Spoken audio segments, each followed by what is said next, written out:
Welcome दोस्तों। तो आज हम नोएडा इंटरनेशनल यूनिवर्सिटी के अंदर आए हैं और वो भी एडमिशन सेल में। तो एडमिशन सेल में हमारे साथ आज होंगी निसी मैम। ये एडमिशन प्रोसेस क्या होता है और कैसे किस कोर्स में एडमिशन लेते हैं, उससे पहले कोई एंट्रेंस एग्जाम है या डायरेक्टली एडमिशन का प्रोसेस होने वाला है। तो आइए देखते हैं एडमिशन सेल के अंदर कौन मिलने वाले हैं हमारे साथ। आइए।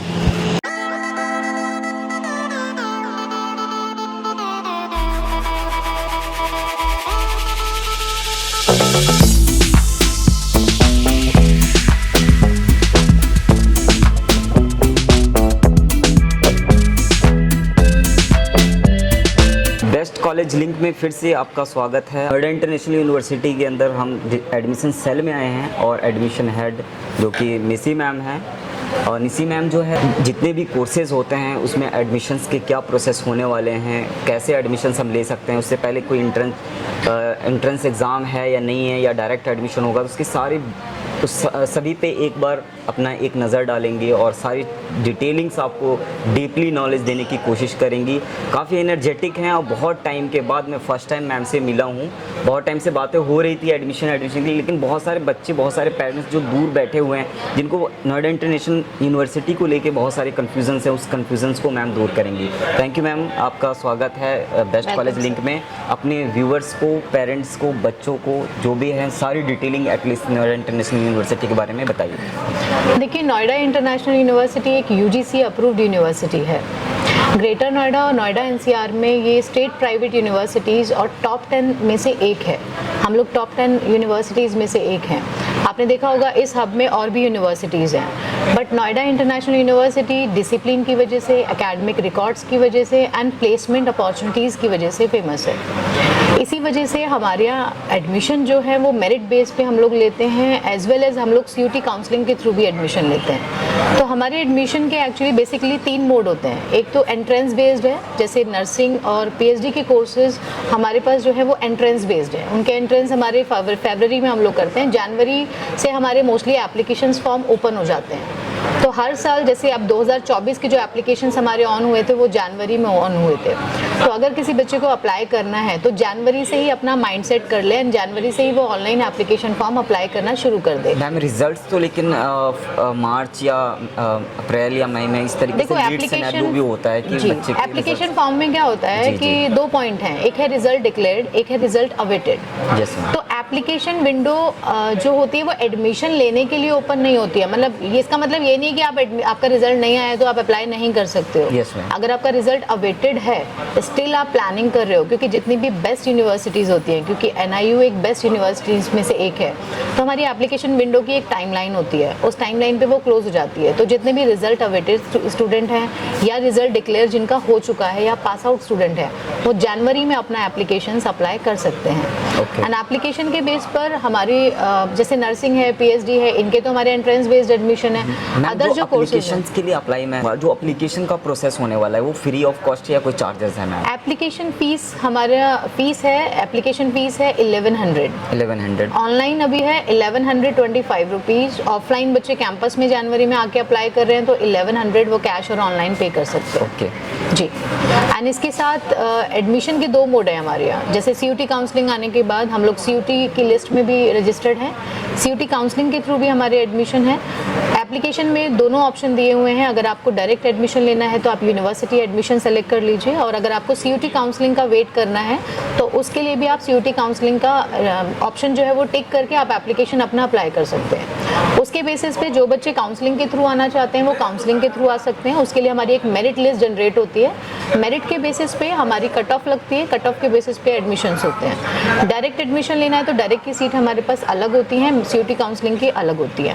पर डायरेक्ट क्या है, डायरेक्ट अपॉर्चुनिटी बच्चे ज़्यादा ले लेते हैं क्योंकि उनको सीयूटी का मतलब परफॉर्मेंस उनका हाई है या कम है, उसके बेसिस पे वो सीयूटी की कट ऑफ क्रैक नहीं कर पाते हैं। तो डायरेक्ट एंड सीयूटी काउंसलिंग दोनों लेवल पे हमारे एडमिशन प्रोसेस होते हैं। बट सीट्स का लिमिटेशन है क्योंकि 75 कोर्स यहाँ पर रनिंग है, यूजी एंड पीजी। 75 कोर्सेज है मैम? हाँ, 75 डिग्री कोर्सेज यहाँ पर रनिंग है। It's a very big university और स्टेट प्राइवेट में है तो कोई छोटा ग्रुप नहीं है ये। तो 75 डिग्रीज जो है हमारी, इसमें हमारे पास जैसे मैनेजमेंट के कोर्सेज हैं। मैं स्कूल नेम्स आपको बता देती हूँ। स्कूल वाइज हमारे 75 कोर्सेज हैं जिसमें 13 स्कूल हमारे रन कर रहे हैं। फर्स्ट हमारा स्कूल है स्कूल ऑफ इंजीनियरिंग। जिसमें हमारे इंजीनियरिंग के कोर्सेज हैं like BTech and MTech. Second है स्कूल ऑफ बिजनेस मैनेजमेंट, जिसमें हमारे पास मैनेजमेंट के कोर्सेज हैं बीकॉम, बीबीए और एमबीए।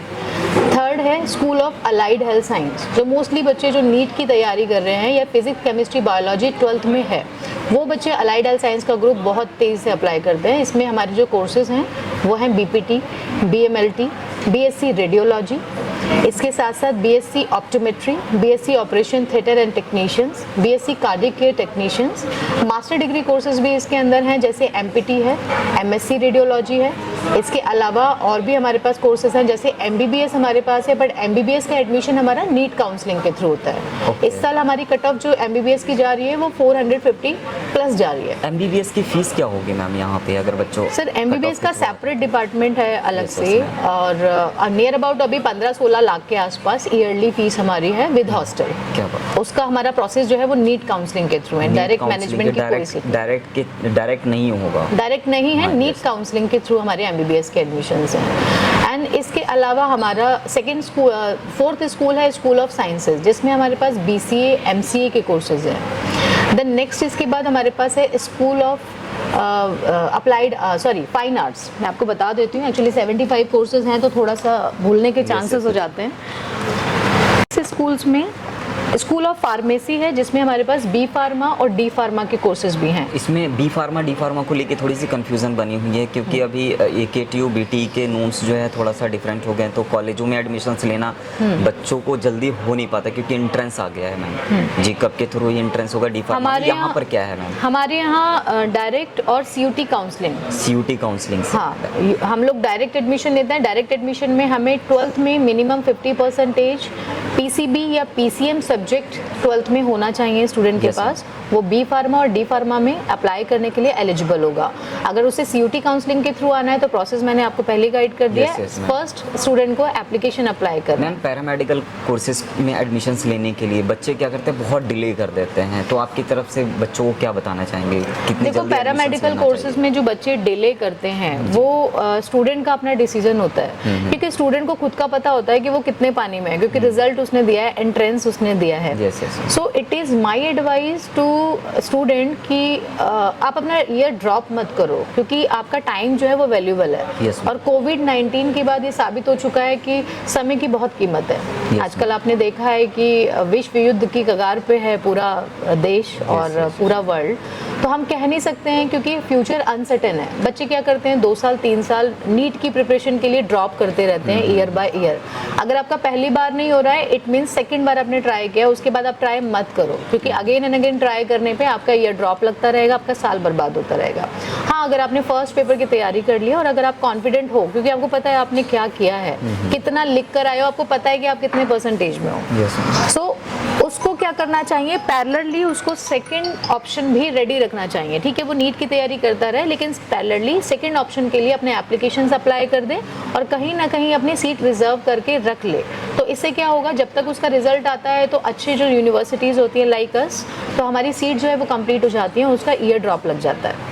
तो बेटर है कि अगर वो किसी अदर एंट्रेंस का वेट कर रहे हैं तो वो किसी एक अपॉर्चुनिटी को होल्ड भी रखें हाथ में। It is our advice. तो जितनी जल्दी हो सकता है इतनी एडमिशन्स के लिए सीट को एटलीस्ट लॉक करा लीजिए और एडमिशन प्रोसेस आप करा लीजिए, क्योंकि आपकी सीट लॉक हो जाएगी तो यहाँ पे आप आगे, अगर आप आगे कहीं आपने एंट्रेंस दिया हुआ है या कोई और भी प्लानिंग्स है तो एटलीस्ट आपका यहाँ पे सिक्योर रहेगा एटलीस्ट, है ना मैम? जी, क्योंकि क्या है कि बच्चे क्या करते हैं, एंट्रेंस दे देते हैं और उसी एक पर्टिकुलर एंट्रेंस का वेट करते रहते हैं, और एंड में जाकर जब सारी यूनिवर्सिटीज़ के एडमिशन क्लोज हो जाते हैं तो वो बच्चे फिर वहाँ के भी नहीं रहते हैं और इधर के भी नहीं रहते हैं। मैम अब तक फ़ोन आ रहे हैं कि BSc नर्सिंग में एडमिशन्स लेना है, BPT MPT GNM में एडमिशन्स लेना है, B फार्मा D फार्मा में, जबकि जितने भी हाई डिमांडिंग कोर्सेज जितने भी यहाँ पे कॉलेजेस और यूनिवर्सिटीज़ है सभी में सीट्स फुल है। हम पॉसिबल ही नहीं है कि एडमिशंस के लिए बच्चों को सजेशन दे सकें कि बेटा वहाँ जाओ एडमिशंस ले लो, क्योंकि these are the high demanding courses. Student को नहीं पता होता है, वो लोग क्या करते हैं, वो काउंसिल अप्रूव सीट्स कोर्सेज का वो एंड तक वेट करते हैं, वो बेस्ट ऑप्शन एंट्रेंस का वेट करते हैं। एंट्रेंस में जब सीट नहीं मिलता है, एंड में जाके वो डिमांड करते हैं कि भाई आप सीट मिल जाए, क्योंकि उन्होंने अपनी फ्यूचर प्लानिंग की ही नहीं, वो एक एंट्रेंस के पीछे भागते रहे, उन्होंने कोई कॉलेज होल्ड किया ही नहीं। तो इट इज़ माई एडवाइस कि आप किसी भी पर्टिकुलर एंट्रेंस का वेट कर रहे हैं, क्योंकि हमारे देश की आबादी जो है वो बिलियंस में है। So many students are applying for entrance examination. So it is my advice कि आप किसी एक alternative को होल्ड में रखो हाथ में कॉलेज को, then you can apply for the entrance examination. क्योंकि entrance आप एक चांस मार रहे हो अपने फ्यूचर के लिए कि मुझे यहाँ सीट मिल जाए, तो उसके बेसिस पे आप ये मत करो कि आपने कहीं अप्लाई नहीं किया है, जबकि काउंसलर्स बोलते हैं कि आप एक ऑल्टरनेटिव हाथ में रख में चलो, बट स्टूडेंट नहीं रखते हैं। तो इट इज़ माई एडवाइस, एक ऑल्टरनेटिव हाथ में रखिए, देन आप सेकेंड एंट्रेंस की प्रिपरेशन कीजिए। मैं अपने प्यारे व्यूअर्स को मैं डेप्थ में डिटेलिंग देने की कोशिश करता हूँ। मैडम थोड़ी सी स्पीच ज़्यादा हो जाएगी, लेकिन डिटेलिंग ऑन रिकॉर्ड होने वाला है, इसलिए स्किप नहीं करना है प्लीज़। मैम नेक्स्ट जो यूनिवर्सिटीज़ कोर्सेज ऑफर कर रहा है, मतलब आप बता रही थी डिटेलिंग में। देखिए हमारे पास school of law and legal affairs भी है, जिसके अंदर 5 इयर्स के इंटीग्रेटेड कोर्स हैं, like BA honours LLB, BBA LLB, LLB, LLM 1 year और 2 year. These are the high demanding course also, जो particularly IAS की PCS की तैयारी करते हैं बच्चे, UPSC की तैयारी करते हैं, वो मोस्टली इन कोर्सेज में वो एनरोल करते हैं, या जो लॉ में ज़्यादा इंटरेस्टेड होते हैं वो mostly in school of law में अप्लाई करते हैं। और इसके अलावा हमारे पास है school of fine arts and design.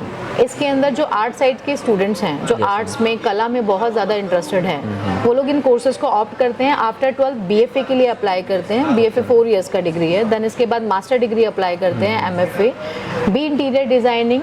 And हम अभी बहुत ज़्यादा हाई डिमांडिंग एक कोर्स हमारे पास और आ गया है, bachelor of design entertainment, game design and film design, क्योंकि आजकल बच्चों को इंस्टाग्राम पे वीडियो रील्स बनाने का बहुत ज़्यादा शौक हो गया है। तो ये जो कोर्स है हमारा BDE, bachelor of design and entertainment, ये game designing and film designing में काफ़ी बच्चों को सपोर्ट कर रहा है। आपने देखा है बच्चे अपनी ही इंस्टाग्राम पे अपनी ही वीडियो कुछ भी उल्टी सीधी डाल के अपलोड करते हैं। तो ये जो कोर्स है ये आपको बताता है कि आपको कोरियोग्राफिंग कैसे करनी है, आपको डिज़ाइनिंग कैसे करना, आपका लेआउट कैसा होना चाहिए, कंटेंट राइटिंग कंटेंट क्रिएशन किस तरीके से काम होता है। तो बेसिकली आपको सारे इसके अंदर डिटेलिंग दी जाती है। इसके अलावा अगर हम आगे कोर्सेज की बात करें तो हमारे जो अदर कोर्सेज हैं, जैसे स्कूल ऑफ बिजनेस मैनेजमेंट, ये मैंने आपको बता दिया है, इसमें BCom, BBA, MBA, MCom जैसे कोर्सेज हैं। एंड सबसे ज़्यादा हमारा जो इस साल हाई डिमांडिंग रहा है इंडस्ट्री की नॉर्म के अकॉर्डिंग, वो रहा है MBA elite program. MBA elite एक तरीके से MBA एडवांस वर्जन है। It is a combination of PGDM and MBA both. तो PGDM बच्चे क्या करते हैं, PGDM के 18 लाख, 20 लाख, 17 लाख फीस के लिए बहुत पागल हुए पड़े हैं कि हमें तो PGDM करना है, PGDM is a more practical. But वो भूल जाते हैं कि MBA का वर्जन ही है PGDM, क्योंकि PGDM एक डिप्लोमा है, that is AICTE approved only. जबकि स्टूडेंट को आगे जाकर पता नहीं होता है, क्योंकि वो कुछ ऐसे कॉलेजेस में अप्लाई कर देते हैं जो AIU अप्रूव नहीं होते हैं, तो उनका डिप्लोमा डिग्री के इक्विवेलेंट नहीं हो पाता है, उन्हें आगे जाके गवर्नमेंट जॉब में प्रॉब्लम आती है। तो इसी चीज़ को रिजॉल्व करने के लिए हमने लॉन्च किया MBA एलीट। MBA जनरल तो हमारा चल ही रहा है 14 साल से, 14 साल पुराना है, लेकिन कोविड-19 के बाद हमने MBA एलीट प्रोग्राम लॉन्च किया, क्योंकि MBA एलीट जो है PGDM और MBA का कॉम्बिनेशन है। It is a very high demanding course और ये बहुत ज़्यादा प्रैक्टिकल है। बच्चों को समझने की ज़रूरत है। बेसिकली मैम जो कंपेयर कर रही हैं एक्चुअली PGDM और नॉर्मल MBA में, तो MBA एलीट जो है कहीं ना कहीं वैल्यूएबल है, आपके फ्यूचर को कितना सिक्योर करेगा उसकी डिटेलिंग मैम बताएंगे। Ma'am MBA elite basically degree courses तो है ही, आपको MBA का एक UGC अप्रूव्ड यूनिवर्सिटी से डिग्री तो मिल ही रहा है। साथ ही साथ जो स्टूडेंट डिमांड कर रहे हैं कि भाई हमारा आगे जाके प्लेसमेंट होगा या नहीं होगा, बेसिकली ये उसी वजह से कोर्स लॉन्च किया है, क्योंकि इस प्रैक्टिकल कोर्स के अंदर हम लोग दे रहे हैं 1 वीक का इंटरनेशनल स्टडी टूर। इस साल के बच्चे हमारे दुबई जा रहे हैं, मलेशिया, सिंगापुर, नेक्स्ट कंट्रीज को हम मूव करेंगे। इस प्रोग्राम में एक लैपटॉप हम बच्चों को इशू कर रहे हैं। एंड इसके साथ साथ हार्वर्ड यूनिवर्सिटी USA के इंटरनेशनल जो सबसे बिगेस्ट इंडिया के सर्टिफिकेशन प्रोग्राम्स हैं वो इस कोर्स में है। वो सर्टिफिकेशन प्रोग्राम, सर्टिफिकेशन बच्चों को लगता है कि सर्टिफिकेट दे रहे हैं। Certification program is more about the on the job training, कि आपकी जो स्किल्स हैं, जो मैनेजमेंट स्किल्स हैं, आपको कैसे परफॉर्म करना है। अगर आप HR स्पेशलाइजेशन ले रहे हो तो HR डिपार्टमेंट की हायरार्की क्या होती है, वहाँ पे कैसी प्रोफाइलिंग होती है, वहाँ पर कैसे मूव करना है। इसी तरीके से फाइनेंस हो गया है, मार्केटिंग हो गया, रिटेल मैनेजमेंट हो गया, बिजनेस एनालिटिस्ट हो गया, एंड सबसे ज़्यादा हाई डिमांडिंग है हॉस्पिटल एंड हेल्थ मैनेजमेंट। कोविड-19 के बाद हॉस्पिटल एंड हेल्थ मैनेजमेंट में काफ़ी डिमांडिंग हो गया है, क्योंकि हॉस्पिटल इंडस्ट्री क्या है कि जो जितने भी फिजिक्स, केमिस्ट्री, बायोलॉजी जिन बच्चों ने लिया हुआ है, जो मेडिकल स्ट्रीम के बच्चे हैं, वो ज़्यादातर अपना BSc करने के बाद या अपना कोई भी पर्टिकुलर पैरामेडिकल कोर्स करने के बाद ना MBA का एडिशनल डिग्री ले रहे हैं, उस कोर्स को ऑप्ट कर रहे हैं, जैसे MBA elite in hospital and health care management. Hospitals हमारे पैन इंडिया के जितने भी बड़े बड़े हॉस्पिटल्स हैं वो बहुत बड़ी मतलब क्वांटिटी में हमसे कैंडिडेट की डिमांड कर रहे हैं कि इंडिया ऐसे मतलब हमारे कोर्स स्किल बेस्ड कैंडिडेट हमें दे जो हॉस्पिटल की मैनेजमेंट को संभाल पाए, क्योंकि कोविड-19 के टाइम में डॉक्टर्स और नर्स वो लोग क्राउड को मैनेज नहीं कर पाए, करोड़ों लोगों लाखों लोगों की मौत हुई वहाँ पर क्योंकि वो रश को हैंडल नहीं कर पाए। इसी वजह से जितने भी पैरामेडिकल साइंसेस के कोर्सेज के स्टूडेंट हैं उनको अगर अपना प्रमोशन चाहिए, आगे बढ़ना है, तो वो पैरामेडिकल करने के बाद MBA elite course hospital and health management में अप्लाई कर रहे हैं, क्योंकि इससे उनके प्रमोशन में भी फ़ायदा हो रहा है, प्लस एक स्किल बेस्ड मैनेजमेंट को जो एम्प्लॉय चाहिए, कहते हैं ना कि 4 हाथ वाला एम्प्लॉय चाहिए। पैरामेडिकल करने के बाद 4 हाथ वाला एम्प्लॉय यहाँ रेडी हो रहा है। बेनिफिट्स हैं, क्या करियर अपॉर्चुनिटीज़ हैं, आपको मैम ने गाइड कर दिया है, तो आपको समझने की ज़रूरत है कि इस कोर्स में एडमिशन क्यों लेना चाहिए और किस तरह से करियर अपॉर्चुनिटीज़ मिलने वाली है। देखिए, तो क्योंकि स्टूडेंट क्या करते हैं, आज स्कोप चल रहा है उसको देखकर एडमिशन ले लेते हैं। उनको देखना चाहिए कि अगले 2 साल के बाद या 4 साल के बाद अगर उसके फ्रेंड्स ने PGDM में एडमिशन लिया या MBA में लिया, वो भी वहीं चले जाते, वो भी वहीं चल, नहीं तूने वहाँ लिया, बस ये सोचते नहीं कि मेरा करियर कैसा होने वाला है, ये नहीं सोचते हैं और स्कोप नहीं देखते हैं, क्योंकि क्या है कि अगले 2 साल के बाद इंडस्ट्री कहाँ बूम करने वाली है। वो देखते हैं कि आज कोई नर्सिंग में जा रहा है, मैं भी नर्सिंग में ही जाऊंगा। हमने देखा है करोड़ों बच्चे सिर्फ नर्सिंग की लाइन में लगे हुए हैं, वो अदर कोर्सेज जैसे BPT हो गया, BSc रेडियोलॉजी हो गया, BMLT हो गया, हॉस्पिटल हेल्थ केयर हो गया, उनको छोड़ते जा रहे हैं, जबकि उन्हें पता नहीं है कि नर्स भी ट्रीटमेंट तभी देगी जब अल्ट्रासाउंड रिपोर्ट आएगी, डॉक्टर भी दवाई तभी लिखेगा जब वो रिपोर्ट चेक करेगा। तो रेडियोलॉजी डिपार्टमेंट इस तरीके से है। अगर किसी को हार्ट पेशेंट है तो कार्डियक केयर टेक्नोलॉजी वहाँ काम करेगी, क्योंकि हमारे शरीर के सारे पार्ट्स है ना, ऑपरेशन तो सबका होना है, ट्रीटमेंट सबका होना है, बट स्टूडेंट को लग रहा है कि नर्स बन जाओ, वो नर्सिंग की तरफ जाते जा रहे हैं, वो डॉक्टर नहीं बन पाएंगे, जबकि उनको नहीं पता कि फिजियोथेरेपी करने के बाद वो अपने नाम के आगे डॉक्टर लगा सकते हैं, क्योंकि वो 4.5 साल का कोर्स है और इसका स्कोप नेशनल और इंटरनेशनल लेवल पे काफ़ी ज़्यादा बूम पर है। नर्सिंग का आप इंडिया में गवर्नमेंट जॉब पकड़ के बैठ सकते हो, लेकिन अगर आपको हाई मनी चाहिए, हाई डेजिग्नेशन, तो आप अदर अलाइड हेल्थ साइंस और पैरामेडिकल साइंस के कोर्सेज हैं वो भी चूज़ कर सकते हैं। वो स्टूडेंट को नहीं पता है आजकल, वो सिर्फ फ्रेंड के एडवाइस में लाइन में चल देते हैं, जबकि उनको एक करियर गाइडेंस चाहिए, जो कि एक काउंसलर से उनको पहले बात करनी चाहिए, तब ऑब्जर्व करना चाहिए, देन अप्लाई एप्लीकेशन फॉर्म। ये चीज़ें आजकल हम देख रहे हैं जनरेशन में, जो नहीं मिल पा ये अब हम किसी कॉलेज में बैठे नहीं है, यूनिवर्सिटी में बैठे हुए हैं और निशी मैम के साथ बैठे हुए हैं, तो हर एक कोर्सेज पे रोशनी डाल रही हैं, प्लस करियर अपॉर्चुनिटीज़ क्या हैं उसके ऊपर भी ओवरव्यू कर रही है मैम। तो आपको समझने की ज़रूरत है कि आप किसी ऐसे वैसे यूनिवर्सिटीज़ में आप एडमिशन अगर ले लेते हैं जहाँ पे मार्केट में नाम ख़राब है, यहाँ पे करियर सिक्योर नहीं है, वहाँ पे उसकी वैल्यू नहीं है उस डिग्री की, तो आप यहाँ पर मैम से डायरेक्टली आप फेस टू फेस मिल सकते हैं। यूनिवर्सिटी में आकर भी आप दूर बैठे भी, मैम का मैं डिस्क्रिप्शन में नंबर दे दूँगा, आप डायरेक्टली मैम से बात कर सकते हैं और एडमिशन प्रोसेस ले सकते हैं। मैम दूर बैठे भी बच्चे बहुत दूर अगर आउट ऑफ स्टेट बैठे हुए हैं वो भी एडमिशन्स ले सकते हैं उनको? हाँ, ऑनलाइन एडमिशन ले सकते हैं। हमारे कोर्सेज हैं जैसे स्कूल ऑफ लिबरल आर्ट्स के अंदर BA ऑनर्स के सारे स्पेशलाइजेशन है, इंग्लिश है, साइकोलॉजी है, सोशोलॉजी है, पॉलिटिकल साइंस है, ठीक है, पब्लिक एडमिनिस्ट्रेशन है, ज्योग्राफी है, और इसके बाद इंटरनेशनल रिलेशन है, लिबरल आर्ट्स का फाउंडेशन कोर्सेज भी हैं, MA है। इसके अलावा स्कूल ऑफ एजुकेशन में B.Ed और MA जैसे कोर्सेज भी हैं हमारे पास, जैसे MA एजुकेशन बहुत काफ़ी सारे बच्चे हैं UPSC वाले अप्लाई करते हैं हर साल। इसके अलावा जर्नलिज्म एंड मास कम्युनिकेशन है, जो कि बहुत ही हाई डिमांडिंग कोर्स है, क्योंकि आजकल बच्चों को इंस्टाग्राम का बहुत क्रेज़ है, तो उनका एंकरिंग हो गया या उनका प्रेजेंटेशन हो गया या फिल्म इंडस्ट्रीज में जाना, अपना न्यूज़ चैनल या पोर्टल बनाकर या उसमें खुद भी काम कर रहे हैं, ऑर्गेनिक लीड्स वहाँ पे जनरेट कर रहे हैं और गूगल एडसेंस के थ्रू अर्न कर रहे हैं लाखों करोड़ों। हाँ जी, न्यूज़ चैनल जैसे हमारा जो कोलैबोरेशन है, होल अपॉर्चुनिटीज जी बिल्कुल, तो क्योंकि हमारा जो कोलैबोरेशन है सर, जैसे न्यूज़ 18, ABP, आज तक न्यूज़, ठीक है, इन सब के साथ है, फिल्म इंडस्ट्रीज में T सीरीज तक के साथ हमारा कोलैबोरेशन है। तो जर्नलिज्म एंड मास कम्युनिकेशन में हमारा सबसे हैप्पीएस्ट डिपार्टमेंट यहाँ पे रहा है, क्योंकि बच्चे बहुत एंजॉय करते हैं। स्टूडियो अलग से मेंटेन है हमारा, जहाँ पर वो प्रैक्टिसेस करते हैं। और जर्नलिज्म में हमारे हर साल हमारे 2 से 4 बैचेस फुल होकर चलते हैं, जिसमें हमारे 95% बच्चे प्लेस्ड होते हैं मल्टीमीडियाज में, मीडिया चैनल्स में एंड फिल्म इंडस्ट्रीज में, क्योंकि नोएडा इंटरनेशनल यूनिवर्सिटी एक बहुत ही खूबसूरत कैंपस है। आपने देखा होगा हमारे यहाँ टाइगर 3 मूवी का शूट यहीं पर हुआ है, जहाँ पर हमारे जर्नलिज्म एंड मास कम्युनिकेशन के स्टूडेंट्स ने परफॉर्म किया है। एंड टाइगर 3 के साथ साथ योद्धा मूवी यहीं पर शूट हुई है, अगर आप देखो। तो जर्नलिज्म मास कम्युनिकेशन वाले बच्चों के लिए तो बहुत बड़ा प्लेटफॉर्म है यहाँ पर। वो हाईली रिकमेंडेड हैं कि वो NIU को ही ऑप्ट करते हैं ग्रेटर नोएडा सेक्टर में, क्योंकि it's a very lush green campus और 75 एकड़ लैंड में फैला हुआ है ये कैंपस। तो स्टूडेंट को पढ़ाई के साथ साथ एक देखो एंजॉयमेंट भी चाहिए, एक इन्वायरमेंट भी चाहिए, उनका हेल्थ इशू ना आए, तो ये सारी चीज़ें इस कैंपस में सब कुछ मिल रहा है। एक फील होता है कि मैम किसी ऐसे यूनिवर्सिटी में आ रहे हैं, जैसे हमने मोहब्बतें मूवी देखी होगी, इस तरह का फील आता है कि यहाँ कैंपस में घुसते ही एकदम स्टेयर्स अल्टीमेटली यंग एज है स्टूडेंट की, आफ्टर 12th वो आ रहे हैं तो उनको एजुकेशन के साथ साथ एंजॉय भी होना चाहिए, तो वो सारी चीज़ें। फ्रेशर पार्टी है हमारे यहाँ एंड बहुत बड़े लेवल पे होती है, सेलिब्रिटीज आते हैं यहाँ पर। फेयरवेल पार्टी हमारी बहुत बड़े लेवल पे आती है, ड्रोन सारी तरफ घूम रहा होता है, रिकॉर्डेड होता है सब कुछ। एंड 3 दिन हमारी पार्टीज चलती हैं। बच्चों के लिए हमारे कल्चर कमेटी अलग से है, जहाँ पर रैम वॉक वगैरह, modernisation and dancing singing program होता है। इसके अलावा जो बच्चे स्पोर्ट्स में इंटरेस्टेड हैं उनके लिए सेपरेट स्पोर्ट्स डिपार्टमेंट है हमारा।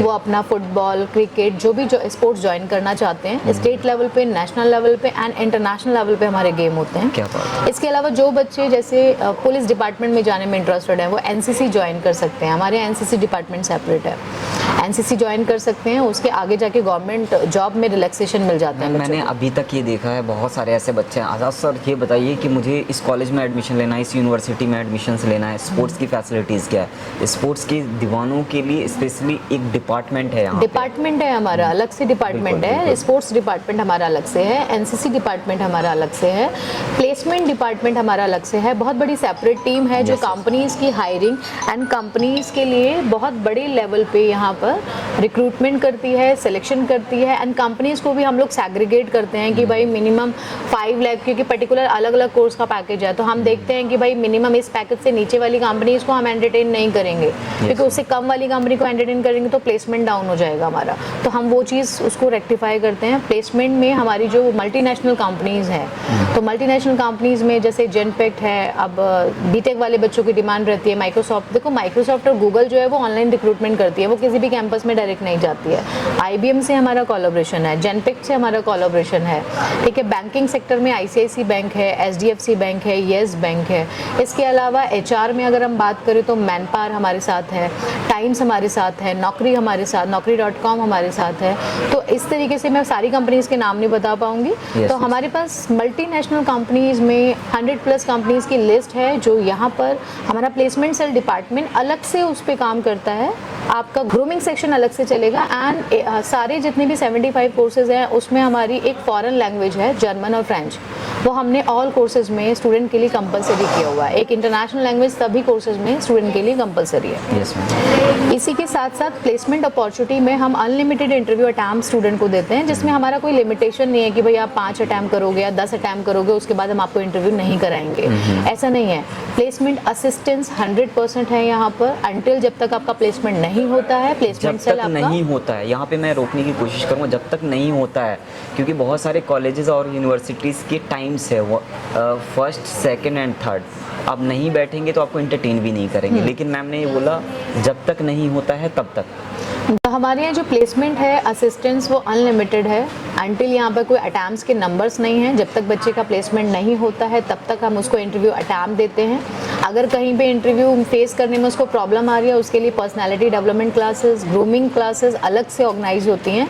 Head of department, faculty department बहुत कोऑपरेटिव है यहाँ पर, जो बहुत ही कोऑपरेशन के साथ इंडिविजुअली 1-to-1 पर्सन के साथ कनेक्ट, 1-to-1 स्टूडेंट के साथ कनेक्ट होता है। और सबसे बड़ी चीज़ है कि हमारे क्लासरूम के सेक्शन में ऐसा नहीं है कि 100 से 150 बच्चे हम एक साथ भर देते हैं। हमारे क्लासेस का सेक्शन है, एक क्लासरूम में सिर्फ 40 स्टूडेंट को कंसिडर करते हैं हम, जिसमें हमारे 30 इंडियन स्टूडेंट होते हैं एंड 10 इंटरनेशनल स्टूडेंट होते हैं, क्योंकि हमारा जो कोलैबोरेशन है वो 54 कंट्रीज़ के साथ है।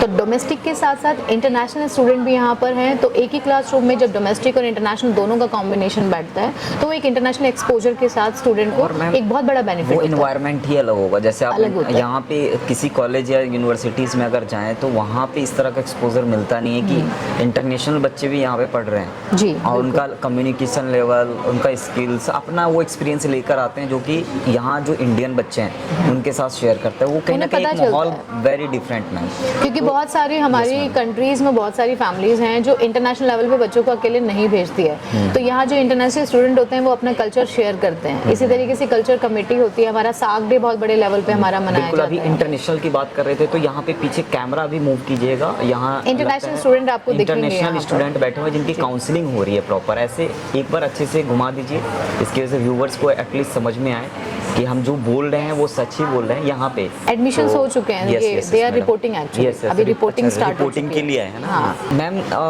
एक्चुअली होता है क्या है ना, बहुत सारे पेरेंट्स और बहुत सारे बच्चे हैं, उनको लगता है कि यूनिवर्सिटीज़ में क्यों एडमिशन्स लें, जबकि ऐसे गवर्नमेंट यूनिवर्सिटीज़ हैं, जबकि वहाँ पे उनके अपने नॉर्म्स हैं, अपना क्राइटेरिया है मैम।